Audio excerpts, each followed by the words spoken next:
I think the mark of a great goalie is to be there when your team needs them. And I think Elena Oh fits that mold more than any other goalie in Division I right now for Colorado. 12 saves in games in the fourth quarter overtime across 7 different games where she made saves in those instances, with 6 of those resulting in wins. And obviously there was the game against Northwestern that they didn't win, but she made a ton of saves to keep that game going alive, staying alive at win overtime. So let's look at the film. What I see as far as the things that she does that help her to be so clutch and to be there for her team. And if you want more goalie training videos, film reviews, and goalie content on YouTube, like and subscribe.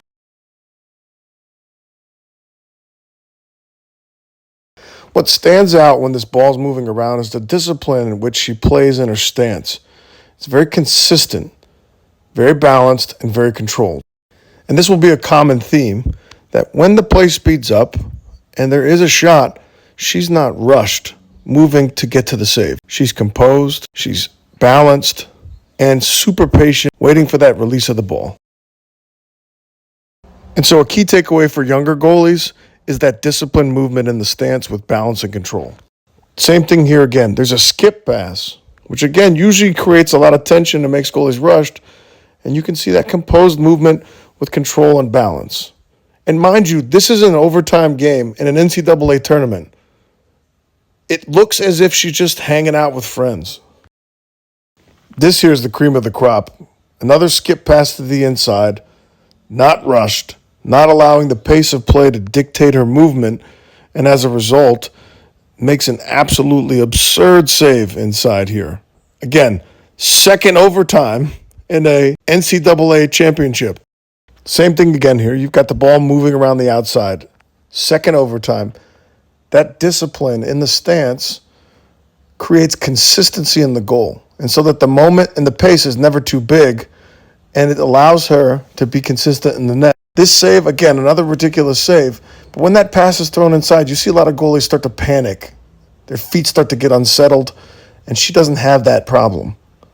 And then we talk about falling with purpose, meaning we're not just flopping to the ground to get the ball. We're falling with a purpose to get the ball and then able to track that rebound off of it.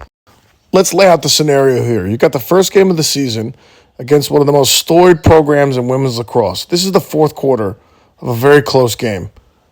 At no point when I'm watching her in the goal am I thinking this moment is too big. I think every goalie can attest to this situation where there's a pass to an open attacker with no defense in the area. And so a lot of times what you'll see is the goalie being really rushed in that moment. And watch this.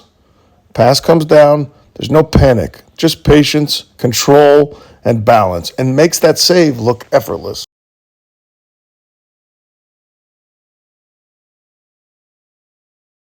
Again, we go back to the core principle of being disciplined with movement here as this ball spins behind. And then when the attacker makes that feed to the inside, you can see that the balance and positioning isn't compromised by trying to intercept that pass. But let's break it down a little bit more detail. So let's break down this movement behind the goal. We talked about moving at the pace of the pass, which means that she's not anticipating the receiver catching the ball. She's moving with control and discipline at the pace that they're throwing the ball. On the feed, there's an attempt to intercept the pass, but it doesn't compromise the positioning, the balance, and the control, so that when she arrives, when that shooter catches the ball, she's able to make a save. And knowing where the rebound pops out, she's able to run out to support the ball on the clear. Conference championship against the powerhouse in Florida. Ball moves around. We've got discipline in the stance, not rushed, makes a challenging save look easy. But let's break it down. When the ball moves, she steps out to cut off the angle, isn't jumping it is under control, and then is super patient prior to that release. So there's not a lot of wasted movement as the shooter drives and makes a challenging shot look easy to save. Here again, check out this skip pass. The ball gets thrown all the way over, feet are set right away. So as the shooter's pulling, she's already set in her stance ready to go, looking calm and composed. Which is the next theme for this shot here. Skip pass, controlled, balanced, and even though the haters will say, wow, the shot hit her right in the face, because she's so composed and balanced in her stance and in position, she makes, again, a very challenging shot look easy.